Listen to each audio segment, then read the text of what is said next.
pertolongan dari Tuhan agar kita bisa tidak lagi mencintai dunia fana ini.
meninggalkan kepanahan dunia ini, untuk kami dapat meraih dan menggapai Engkau ya Tuhan. Tuhan, dalam kesederhanaan dan kelemahan kami mau terus berjuang dengan benar di hadapan. Kami percaya Roh Kudus memberikan kami kekuatan dan kemampuan. Bapa, pagi ini kami mau mendengarkan kebenaran. Kudus, urapi setiap kami, urapi hamba-Mu Tuhan, biar kami sama-sama boleh mengerti maksud dan rencana Tuhan yang besar dalam setiap kehidupan kami ya semua ya Bapa. Sekali lagi Tuhan, biarlah firman-Mu terus menjadi kebenaran yang menuntun langkah-langkah kami. Tuhan, kami buka hati kami bagi Engkau pagi ini. Di dalam nama Yesus kami berdoa. Haleluya. Amin. Silakan duduk Bapak Ibu Saudara. Shalom. Bapak Ibu Saudara yang kasih dalam Tuhan, pada pagi hari ini kita hadir di sini untuk memperingati hari kenaikan Yesus ke surga. Alkitab mencatat Bapak Ibu Saudara, setelah bangkit, Yesus ada bersama-sama dengan para murid kira-kira 40 hari lamanya. Dan pada hari yang ke-40 Bapak Ibu Saudara, Yesus naik ke surga. Tentu peristiwa ini adalah peristiwa yang juga penting di dalam pengiringan kita kepada Tuhan. Kalender gerejawi merayakan peristiwa ini sebagai sesuatu yang sebagai sebuah rangkaian yang tidak terpisahkan dari karya Yesus.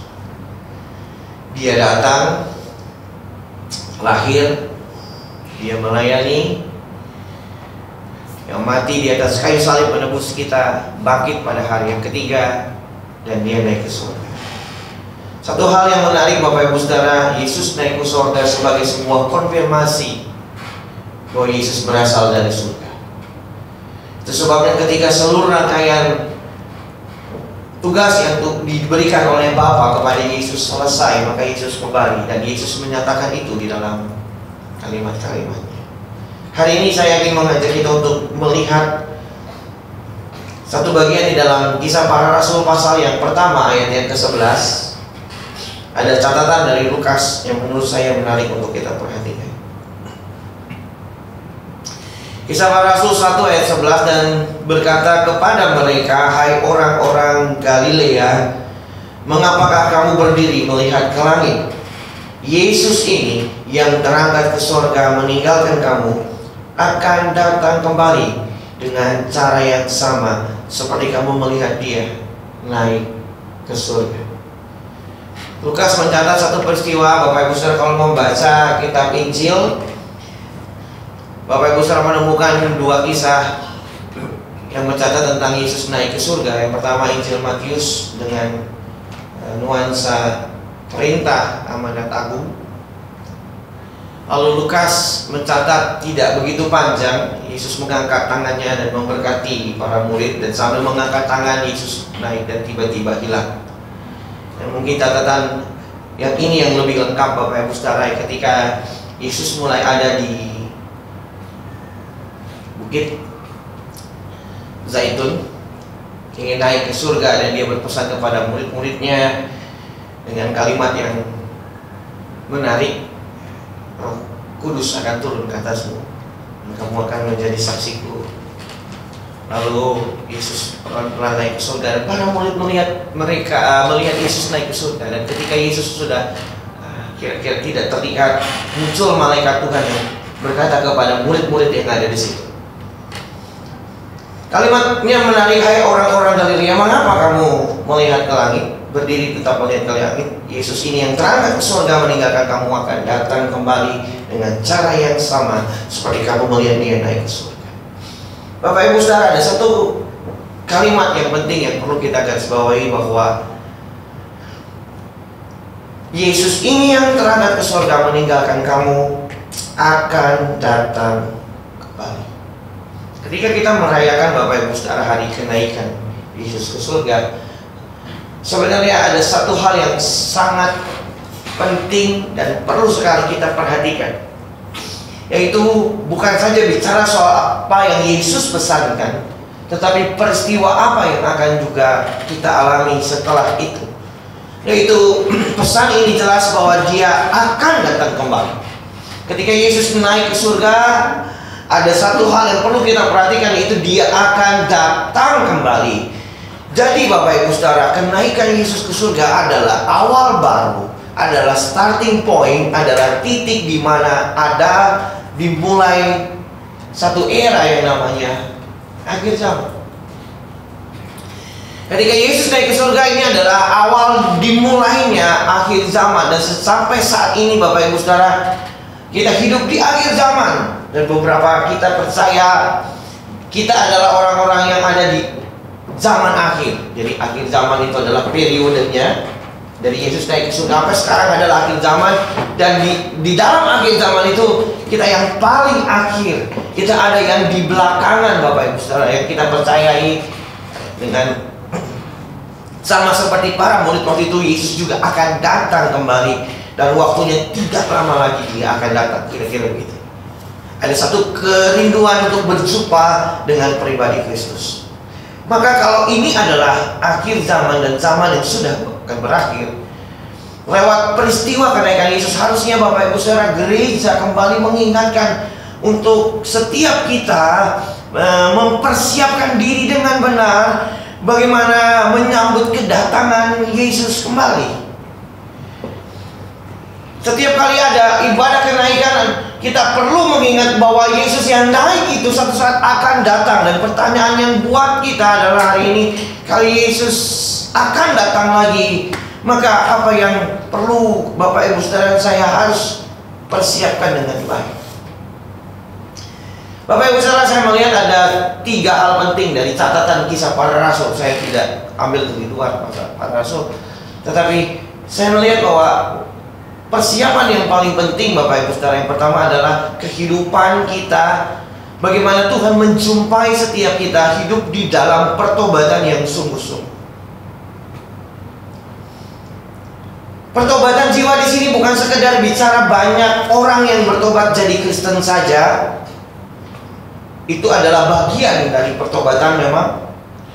Tetapi bagaimana kehidupan orang-orang yang bertobat menerima Kristus benar-benar mengalami hidup yang kekal lewat pembaharuan yang Allah kerjakan. Artinya mereka menjadi jiwa-jiwa yang bertumbuh, menjadi jiwa-jiwa yang dewasa, yang siap menjadi mempelai. Yesus datang yang pertama seperti bayi yang kecil, tetapi nanti dia akan datang sebagai mempelai pria. Dan kita atau gerejanya adalah mempelai wanita. Maka Bapak Ibu Saudara, mempelai ini bicara soal kedewasaan. Mempelai itu bicara soal kedewasaan, karena mempelai itu orang yang menikah adalah orang yang dianggap sudah dewasa. Dan peraturan hukum juga demikian, ya, ada batas tertentu yang mengizinkan orang boleh menikah, yaitu ketika dianggap sudah dewasa dengan umur tertentu. Jadi ketika istilah mempelai mau menunjukkan sebuah kedewasaan, siap bersama-sama untuk dewasa, Bapak Ibu Saudara.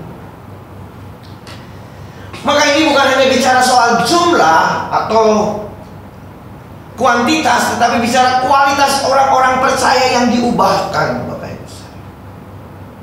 Pertobatan kita yang sungguh-sungguh adalah persiapan yang baik sekali, yang paling baik untuk menanti dan menunggu kedatangan Tuhan. Bapak Ibu Saudara, sekali lagi ketika bicara soal kedatangan Tuhan, kita di dalam Alkitab tidak akan pernah bicara tentang tanda-tanda lahiriahnya. Maksud saya begini, tidak pernah bicara kapan Yesus datang dan di mana Yesus datang. Bapak Ibu Saudara bisa cari di dalam penjelasan Yesus sendiri pun.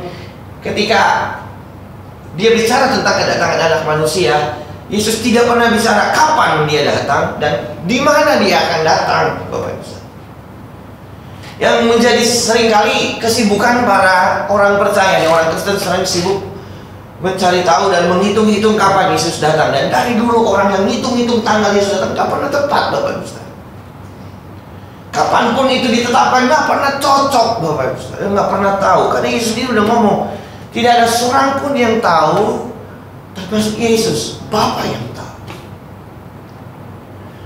Dan selalu Bapak Ibu Saudara bicaranya bukan kapan, bukan bagaimana, bukan di mana, tetapi bagaimana mempersiapkannya kalau peristiwa itu datang secara tiba-tiba. Maka kita hidup dalam berjaga-jaga, kata Alkitab. Kita harus berjaga-jaga. Berjaga-jaga itu sederhananya adalah hidup di dalam kebenarannya Allah, hidup di dalam kesuciannya Tuhan. Hiduplah dalam kesucian. Saya pernah mengutip di dalam salah satu khotbah saya di sini tentang kesucian hidup dari apa yang Petrus katakan ketika Petrus berkata, nanti hari Tuhan datang seperti ini dengan segala dengan segala fenomena yang terjadi. Betapa mengerikannya hari itu terjadi, dan kalau itu terjadi, kata Petrus, betapa salehnya kamu harus hidup. Betapa suci dan salehnya kamu harus hidup. Dan ini yang menjadi tantangan kita, karena kuasa kegelapan juga tidak akan tinggal diam untuk mengajak anak-anak Tuhan, orang-orang yang percaya Yesus siap menanti kedatangannya. Dia juga berusaha untuk menarik kita untuk tidak lagi fokusnya tidak lagi kepada Kristus dan hidup dalam kebenaran, tetapi mengikuti dunia yang sudah jatuh dalam dosa itu. Itu sebabnya Bapak Ibu Saudara yang dikasih dalam Tuhan, sekali lagi, kekristenan yang sungguh-sungguh itu bicara soal pertobatan, pembaharuan hidup dan kesucian hidup yang dijaga hari ini. Sekali lagi Bapak Ibu Saudara, kita ada dalam dunia yang hari ini makin canggih, makin hebat. Dan sepertinya kalau dilihat Bapak Ibu Saudara, seorang yang pernah memberikan sebuah prediksi, kira-kira begitu. Dan seorang antropolog pernah memberikan sebuah prediksi dari bukunya yang judulnya Homo Deus, manusia Allah. Dia memprediksi dari tulisan sebelumnya, Bapak Ibu Saudara, dia berkata gini, dia melihat bahwa manusia itu makhluk yang luar biasa, makhluk yang bisa beradaptasi, yang berinovasi gitu kan. Hari ini kalau kita melihat sejarah manusia, Bapak Ibu Saudara, dari manusia purba ke manusia modern, manusia melewati fase-fase yang sulit. Dan manusia berhasil bertahan Bapak Ibu Saudara, dan bisa beradaptasi dengan segala keadaan. Zaman es, zaman perunggu, zaman batu, dari alat yang masih lembing, masih pakai batu, sampai sekarang ada teknologi yang canggih. Manusia berinovasi, artinya punya perkembangan yang terus meningkat Bapak Ibu Saudara. Teknologi makin canggih, nggak usah susah-susah. Ada smartphone di tangan kita yang dengan smartphone kita mau apa aja bisa. Mau bayar, nggak usah ke bank. Mau ambil duit, nggak usah ke bank. Ya mau ngirim duit tinggal dari tangan. Mau beli apapun bisa dari tangan. Semua diperintahkan dari gadget kita. Canggih sekali. Dan begitu hebat. Dan tanpa sadar mengiring manusia untuk menjadikan dirinya Tuhan. Kalau semua saya bisa, semua saya mampu, semua saya bisa lakukan tanpa disadari. Prediksi dari Yuval Noah Harari, manusia seperti Allah. Manusia itu bisa seperti Allah, mau membuat apa saja bisa. Prediksinya Bapak.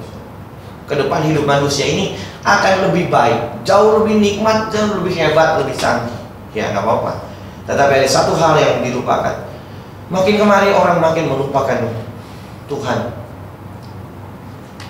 Padahal kalau mau jujur dilihat Bapak Ibu, manusia itu sebenarnya tidak bisa hidup tanpa Tuhan. Perkara yang sederhana Bapak Ibu Saudara dalam hidup kita sehari-hari. Banyak hal yang nggak bisa kita pungkiri bahwa kita butuh Tuhan. Saya mau tanya, Bapak Ibu Saudara perlu uang ya? Perlu uang nggak? Nggak ada yang jawab nih. Mau dibagi? Kalau dibagi langsung pasti jawab. Kita perlu uang, setuju ya? Ya, kita bisa beli apa aja dengan uang. Setuju nggak? Setuju. Tapi uang kan bukan segalanya, benar nggak Bapak? Bapak Ibu Saudara mau beli obat paling hebat, mau bayar dokter paling pintar, profesor paling pintar, tapi tetap dengan uang kita nggak pernah bisa beli hidup. Siapa bisa beli hidup? Nggak ada.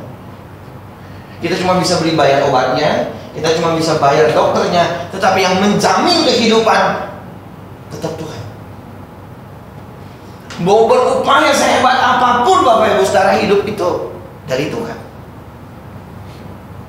Karena manusia suka lupa bahwa segala sesuatu ini kita perlu Tuhan. Maka betapa saleh dan sucinya kamu harus hidup menurut Petrus adalah satu persiapan yang sangat luar biasa. Bapak Ibu Saudara, saya terus mengajak kita untuk bersiap-siap, untuk merapikan diri kita dengan baik, pelan-pelan Bapak Ibu Saudara. Apa yang bisa Bapak Ibu Saudara lakukan? Ayo Bapak Ibu Saudara, kita menghidupi nilai-nilai ini yang benar. Kita belajar untuk hidup dalam kebenaran. Sebab Bapak Ibu Saudara, di dalam Wahyu pasal 22 ayat 11 kalimat begini, barang siapa berbuat jahat, biarlah dia terus berbuat jahat. Barang siapa yang cemar, biarlah ia terus cemar. Dan barang siapa yang benar, biarlah ia terus berbuat kebenaran. Barang siapa yang kudus, biarlah ia terus menguduskan dirinya. Bapak Ibu Saudara, kalimat ini merupakan satu gambaran di mana makin lama Bapak Ibu Saudara akan terbentuk dua kutub. Ada dua kategori orang. Kategori orang yang akan suka melakukan kecemaran dan mereka akan terus berbuat cemar sampai di mana titik mereka tidak bisa balik lagi. Perhatikan ini baik-baik. Itu sebabnya Bapak Ibu Saudara, jangan anggap sepele setiap perbuatan dosa yang kita lakukan. Jangan sampai itu membawa kita makin jauh, menggerus kita makin dalam, sehingga ada satu titik di mana Bapak Ibu Saudara tidak bisa lepas dari itu dan tidak bisa kembali.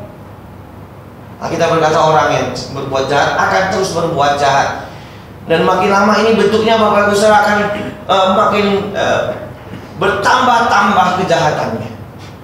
Tetapi sebaliknya orang yang berjuang hidup dalam kebenaran, hidup dalam kekudusan, dia akan semakin kudus Bapak Ibu Saudara. Dia akan hidup dalam kebenaran terus. Dia akan terus berjuang hidup dalam kebenaran. Dia akan lama-lama menjadi orang-orang yang memang serius untuk menghidupi nilai-nilai Allah. Dan kita nggak bisa ada di tengah-tengah Bapak. Kita harus memilih.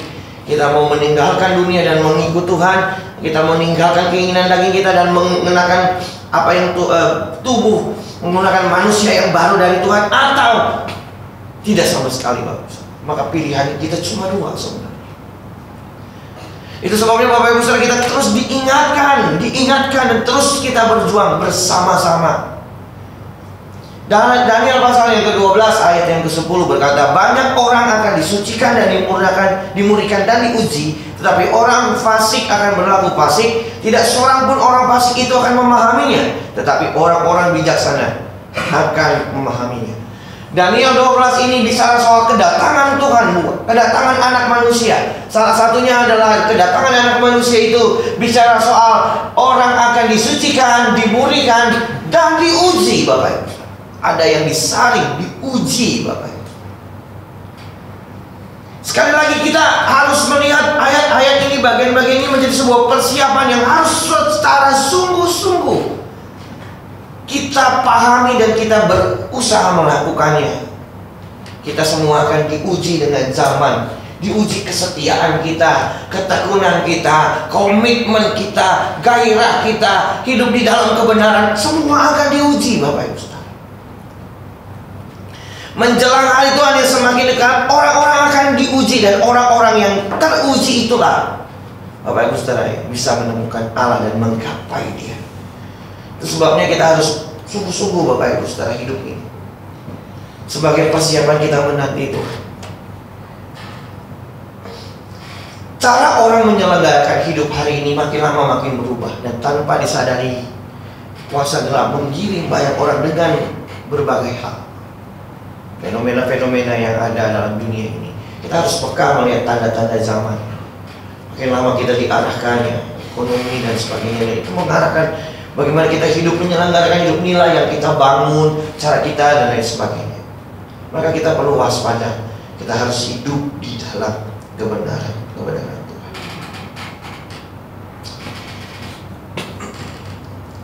Minggu yang lalu saya mengutip Yohanes yang berkata, keinginan daging, keinginan mata, keangkuhan hidup bukan berasal dari Bapa.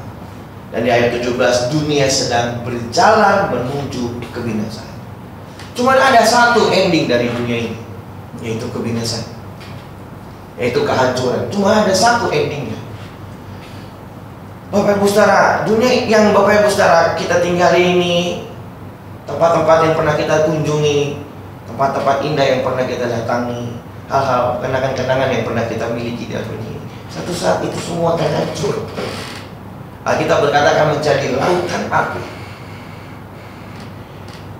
Karena memang Bapak Ibu Saudara, dunia jatuh dalam dosa dan menerima hukuman Allah. Bapak Ibu Saudara, ada satu kalimat yang saya selalu renungkan dalam perjalanan rohani saya yang saya dengar dari seorang hamba Tuhan. Bapak Ibu Saudara, begini, kuasa kegelapan itu, orang jatuh dalam dosa itu, Bapak Ibu Saudara, tidak tiba-tiba kutuk-kutuk gini, jubret begitu jatuh. Enggak. Kuasa kegelapan membuat kita seolah-olah seperti melayang, Bapak Ibu Saudara, dari atas, tanpa kita ada sadari, ya, pelan-pelan, tanpa kita sadar kita ada di bawah. Jatuh. Dan biasanya Tuhan tidak mau orang jatuh. Tuhan memberikan banyak peringatan, Tuhan menegur, Tuhan mengingatkan, Tuhan ingin mereka kembali, Tuhan melakukan juga cara-cara untuk menarik mereka jangan sampai jatuh.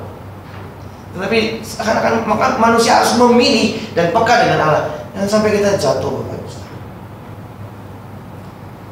Tentu kalau jatuhnya berasa, Bapak Ibu Saudara, tapi tanpa disadari kita berpikir oh ini aman biasa. Kita mulai kompromi satu hal dengan dunia ini, dan makin lama kita akan tanpa disadari kita ada di bawah.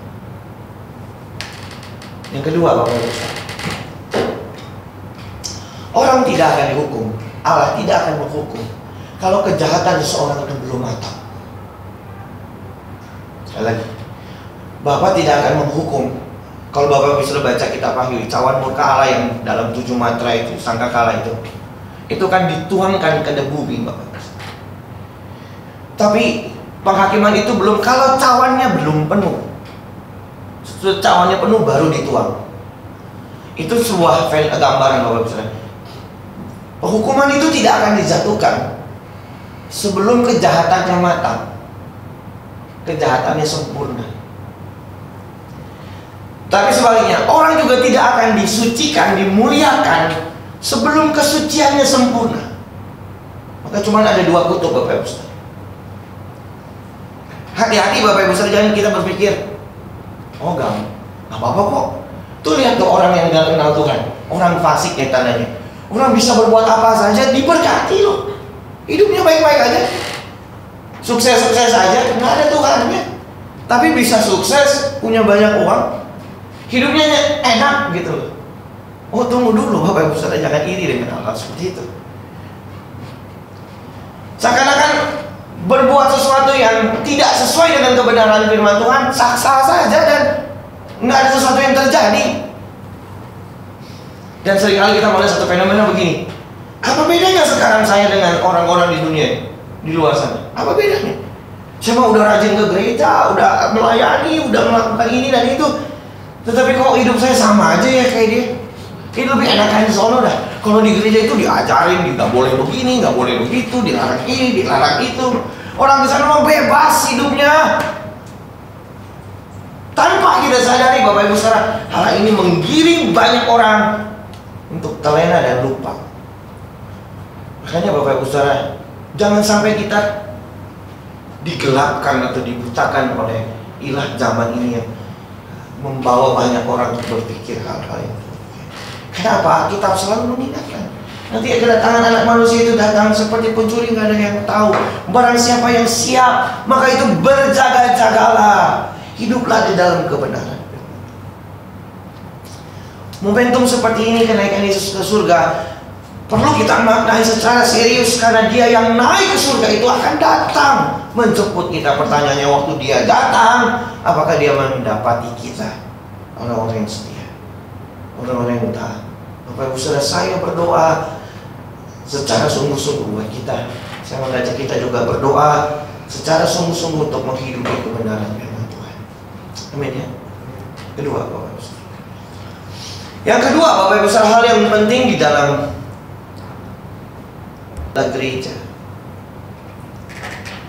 Di dalam Kisah Para Rasul, setelah Yesus naik ke surga, pencurahan Roh Kudus, maka komunitas kekristenan awal perdana dimulai. Ada gereja di sana, Bapak Ibu. Dan kalau kita mau melihat, Bapak Ibu Saudara, apa yang terjadi pada peristiwa-peristiwa itu, Ketika Yesus naik ke surga, murid-muridnya menanti, ya. Makanya gereja ada masih gereja karismatik Pentakosta yang punya tradisi doa 10 hari. Setelah peristiwa ini nih, kenaikan mulai dari Jumat sampai Minggu, bukan minggu ini, minggu depannya itu 10 hari. Maka minggu depan, minggu tanggal 21 ini dan minggu tanggal 28 itu Pentakosta seperti ini. Hari pencurahan Roh Kudus, Pentakosta tanggal 28. Lahir sebuah komunitas gereja, Bapak Ibu, orang-orang yang percaya, bertobat, menerima Yesus. Tetapi yang menarik, Bapak Ibu Saudara, adalah waktu gereja ini berdiri, Bapak Ibu Saudara, maka gereja kemudian menjadi sarana atau tempat wadah Tuhan itu mempersiapkan umat orang-orang percaya itu untuk siap menghadapi akhir zaman. Di gereja itulah, Bapak Ibu Saudara, orang-orang yang bertobat, yang mengenal Tuhan, diajar, dipersiapkan untuk memang siap menantikan kedatangan Tuhan. Itu sebabnya ada perintah, jadikan segala bangsa muridku, Matius pasal 28. Supaya mereka melakukan apa yang aku lakukan, supaya mereka mengerjakan apa yang aku kerjakan, supaya mereka memahami apa yang aku perintahkan kepada mereka. Dan rasul-rasul perdana, Bapak Ibu Saudara, murid-murid Yesus pun mengajarkan hal yang sama. Mereka pergi mengabarkan Injil, membawa orang masuk ke dalam masuk menjadi orang percaya, lalu mengajar mereka tentang Yesus. Supaya apa tujuannya? Supaya mereka hidup seperti apa yang Yesus inginkan. Mereka tidak hanya sekedar ditebus, tetapi didewasakan dan hidup seperti apa yang Allah inginkan. Satu hal yang seringkali dilupakan oleh gereja adalah tempatnya Allah. Oh, ini saya tahu, Pak. Oh, maknanya gimana? Paham nggak, Mas? Bapak Ibu Saudara, apa yang bisa menyatukan bumi dengan surga? Cuma gereja. Di tempat ini, Bapak Ibu Saudara, ada pertemuan antara bumi dan surga. Disinilah, Bapak Ibu Saudara, perjumpaan antara langit dan bumi. Cuma di gereja, Bapak Ibu Saudara. Gereja adalah tempat di mana Allah hadir, yang dari surga itu turun, dan kita yang ada di bumi ini datang. Di sinilah kita bertemu, Bapak Ibu Saudara, di tempat ini, di gereja. Dan kita tanpa sadari, ini bukan sekedar ritual biasa, ini bukan seremonial biasa. Ini adalah perjumpaan ilahi antara kita umat yang ditebus dengan penebus, dengan kita orang ciptaan yang dengan pencipta. Maka gereja nggak bisa main-main harusnya. Gereja harus menyelenggarakan tugas yang penting sekali bagaimana setiap umat yang hadir ini menjumpai Allah, berjumpa dengan Allah dan mengalami pembaharuan. Maka memang tidak bisa sembarangan menyelenggarakan ini. Tidak ada tugas lain yang lebih utama dari gereja daripada ini, mendewasakan dan membawa setiap umat berjumpa dengan Allah, siap dan serupa dengan pribadi Kristus.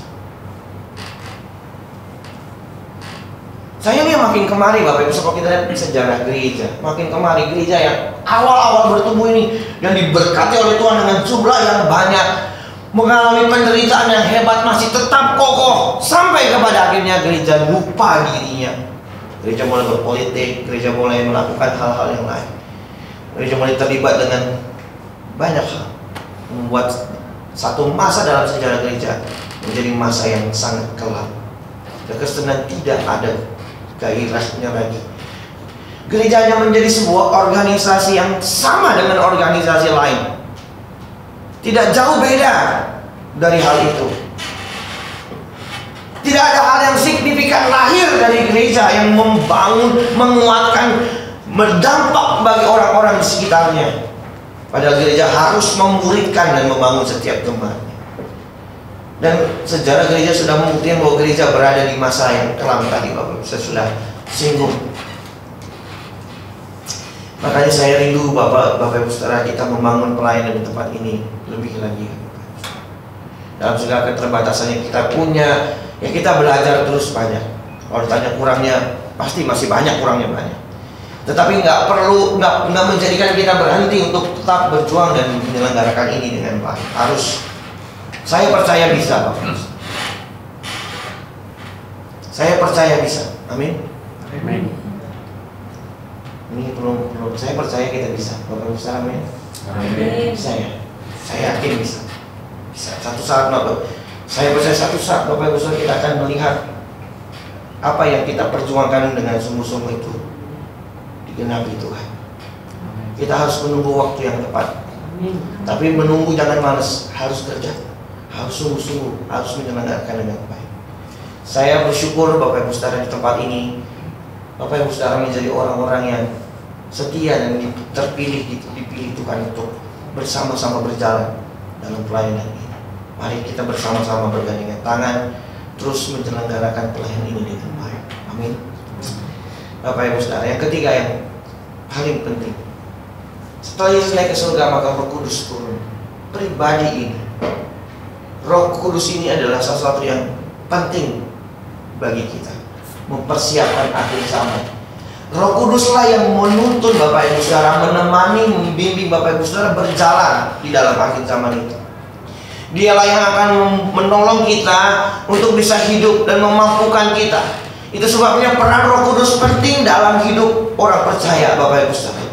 Dan yang lebih utama menurut saya, Roh Kudus, kekuatan Roh itulah yang memampukan kita untuk bisa bertahan dalam situasi yang sulit. Juga bisa memampukan kita untuk bisa mengalahkan tantangan zaman hari ini, Bapak Ibu. Tadi saya sudah singgung zaman ini, zaman yang begitu canggih, sangat kompleks. Filosofi dunia yang begitu luar biasa. Secara khusus melanda banyak generasi muda hari ini, Bapak Ibu saudara. Seakan-akan dunia itu sulit terkejar lagi oleh gereja. Tidak semua kita bisa menjawab pertanyaan dunia ini. Tidak bisa, Bapak Ibu saudara. Tetapi ada satu yang bisa menunjukkan kebesaran Allah, itu adalah kuasanya yang tidak bisa dikalahkan dan digantikan oleh apapun. Kuasa itulah yang akan membuktikan bahwa Allah itu hidup dan ada. Kuasa itulah yang memberikan kita hikmat untuk mengalahkan hikmat dalam dunia ini. Itu sebabnya peran Roh Kudus menjadi sesuatu yang penting bagi kita.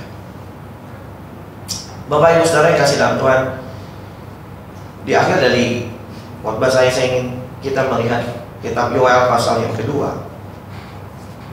Kitab yang sering kali dikutip pada peristiwa Pentakosta.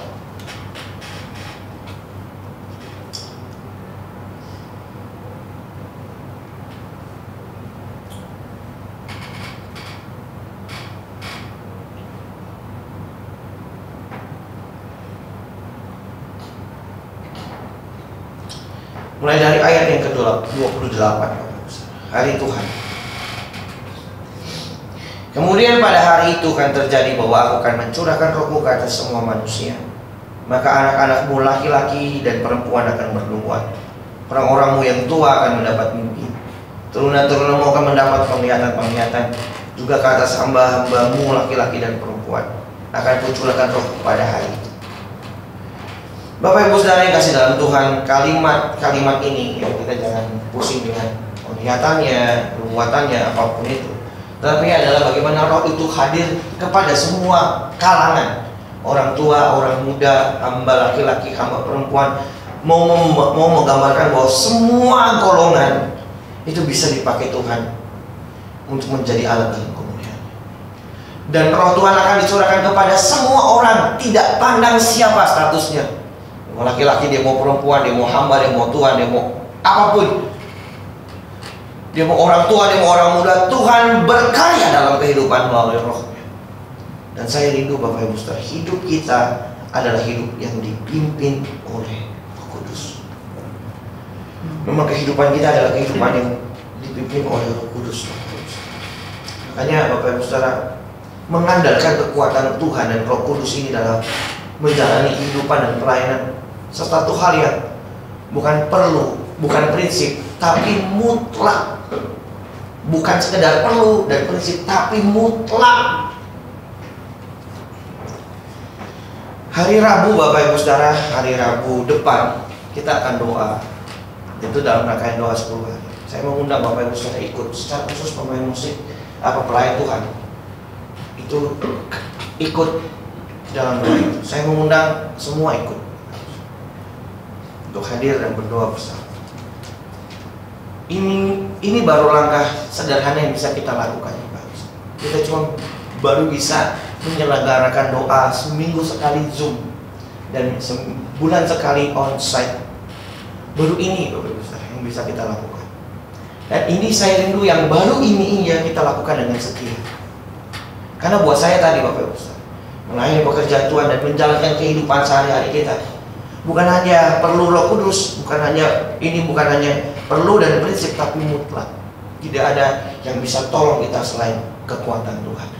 Roh Kudus diberikan itu Bapak Ibu Saudara. Dan Yesus naik ke surga dan Roh Kudus turun untuk memimpin orang percaya berjalan dalam dunia yang gelap, supaya mereka tetap bertahan dan ada di jalan-jalannya Allah. Roh Kudus bukan hanya bicara soal hal-hal spektakuler saja, tapi bagaimana dia menuntut setiap orang, memimpin setiap orang percaya hidup seperti apa yang Bapa inginkan.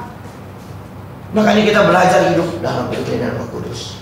Suatu saat nanti saya akan khotbahkan apa itu hidup dipimpin oleh Roh Kudus, supaya kita bersama-sama belajar. Bapak Ibu, saya terus belajar Bapak Ibu. Memang kelihatannya agak sedikit begini, bukan kelihatannya, tetapi memang harganya sedikit mahal. Saya mau bilang mahal tapi nggak enaknya, sedikit mahal. Kalau kita tahu sesuatu yang memang benar-benar berguna bagi kita, kita mau belajar berusaha membayar harganya. Amin. Saya yakin kita bisa. Amin Bapak Ibu Saudara. Saya yakin Bapak Ibu Saudara orang-orang yang sudah terpilih dan bisa bersama-sama melakukan pekerjaan Tuhan yang besar ini. Sekali lagi Bapak Ibu Saudara, mari kita persiapkan dengan sebaik-baiknya. Satu saat Yesus yang naik ke surga akan datang kembali menjemput kita. Amin. Mari kita datang berdoa Bapak Ibu Saudara kepada Tuhan. Saya undang pemain musik.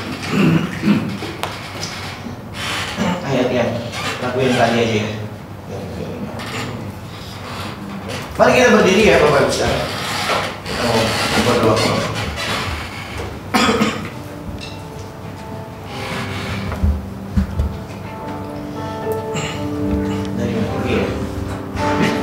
Bapa, tolong agar ku bisa tak lagi mencintai dunia. Dunia fana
kembali dalam panggilan Tuhan. Pagi ini firman Tuhan, saya percaya memanggil setiap kita untuk hidup dalam kebenaran, mempersiapkan hidup kita baik-baik, sungguh-sungguh untuk menanti Dia datang. Bapak Ibu Saudara, Tuhan akan menjemput setiap kita untuk masuk dalam kerajaan-Nya yang kekal. Mari kita persiapkan hidup kita baik-baik, Bapak Ibu Saudara, sehingga ketika saat itu datang, kita bersama-sama masuk di dalam kekekalan-Nya, dalam kerajaan-Nya yang luar biasa. Bapak Ibu Saudara, Tuhan memperhitungkan setiap jerih lelah, jerih payah kita untuk berjuang dalam kebenaran-Nya. Dia tidak akan membiarkan engkau sendirian. Dia akan menjaga engkau, melindungi engkau, memberkati engkau. Dia akan menjaga keluargamu, kehidupan keluargamu ditopang oleh tangan-Nya. Mari hiduplah dalam kebenaran-Nya, Bapak Ibu Saudara. Dalam setiap keterbatasan yang kita miliki, kita mungkin masih bisa gagal, kita masih bisa lemah, kita masih bisa tidak melakukan apa yang Tuhan inginkan. Tapi kita jangan berhenti dari kegagalan kita. Yuk kita bangkit lagi, terus lagi, berjuang lagi, gapai Tuhan. Bapak Ibu Saudara, Roh Kudus pasti mampukan kita. Roh Kudus pasti mampukan kita, dan Dia akan pasti tolong kita. Terima kasih Tuhan. Hamba berdoa memberkati setiap anak-anak-Mu pagi hari ini Tuhan. Mereka milik-Mu, kepunyaan-Mu. Tuhan tolong kami, mampukan kami untuk menghidupi kebenaran-kebenaran Tuhan. Tuhan berkati gereja-Mu, Little Flow Community Tuhan. Gereja ini milik Tuhan. Kami hanyalah hamba-Hamba-Mu, pekerja-pekerja-Mu Tuhan. Banyak hal yang kami tidak ketahui, banyak hal yang masih salah yang kami lakukan. Kami belum menyelenggarakannya dengan baik di hadapan-Mu. Jika Tuhan mendapati hal ini, jika Tuhan mendapati masih ada yang kurang, Tuhan mampukan dan tolong kami. Kami percaya hidup kami dalam tangan Tuhan. Tuhan, kami percaya pelayanan ini ada dalam tangan-Mu. Terima kasih untuk setiap anak-anak Tuhan yang Tuhan kirim. Mereka-mereka Tuhan yang Tuhan telah tetapkan, utus, Tuhan persiapkan untuk pekerjaan-Mu yang besar di tempat ini. Biar Tuhan kami senantiasa semakin berhati, semakin mendoakan untuk dapat terus berjalan di jalan-Nya Tuhan. Satu hal Tuhan, kami mau berjalan dituntun oleh Tuhan saja. Dan biar hikmat-Mu dan kuasa-Mu menyertai setiap kami, menyertai pelayanan ini Tuhan. Terima kasih Bapa, ini doa kami. Tuhan, kami serahkan kehidupan kami sepenuhnya ke dalam tangan Tuhan. Tuhan memberkati setiap taburan-taburan yang diberikan pagi ini. Mereka yang mau menabur lewat persembahan mereka. Tuhan memberkati setiap benih-benih taburan ini, bisa dipakai menjadi alat-Mu untuk melayani pekerjaan Tuhan di tempat ini. Tuhan memberkati kehidupan mereka semua. Tuhan menopang kehidupan mereka semua. Bapak Ibu Saudara, mari angkat tanganmu kepada Tuhan dua-dua. Saya akan memberkati Bapak Ibu Saudara pagi ini. Pagi ini biarlah turunlah berkat Tuhan atas kehidupan Bapak Ibu Saudara. Berkat yang besar yang datangnya dari Allah Bapa, lewat persekutuan yang indah melalui anaknya Yesus Kristus dan Roh Kudus, bersama-sama memberkati Bapak Ibu Saudara, menopang, menjagai, melindungi, memelihara kehidupan Bapak Ibu Saudara hari lepas hari. Bapak Ibu Saudara ada dalam lindungan tangan Tuhan yang ajaib, yang sempurna, memelihara, menjaga, melindungi engkau. Tutup bungkus mereka dengan kuasa darah-Mu. Mereka aman dalam lindungan tangan Tuhan yang sempurna ya Bapa. Kau memberkati pekerjaan mereka, usaha mereka, bisnis mereka, dagangan mereka, studi mereka, bahkan anak-anak mereka diberkati oleh Tuhan. Topang dan jaga hidup mereka semua. Setiap keluarga Tuhan memberkati, Tuhan menjaga, melindungi dan memelihara. Pagi ini kami pulang membawa berkat Tuhan yang besar yang datangnya dari Allah Bapa, lewat Tuhan Yesus Kristus, dan cinta kasih dan kuasa Roh Kudus menyertai kita hari ini sampai selama-lamanya. Yang percaya katakan Amin. amin, amin, amin. Shalom, Tuhan memberkati. Ibadah sudah selesai. Jangan lupa hari Minggu kita ibadah di tempat ini, Bapak Ibu. Hari Minggu kita masih ada ibadah jam 9 di tempat ini. Tuhan memberkati kita. Amin.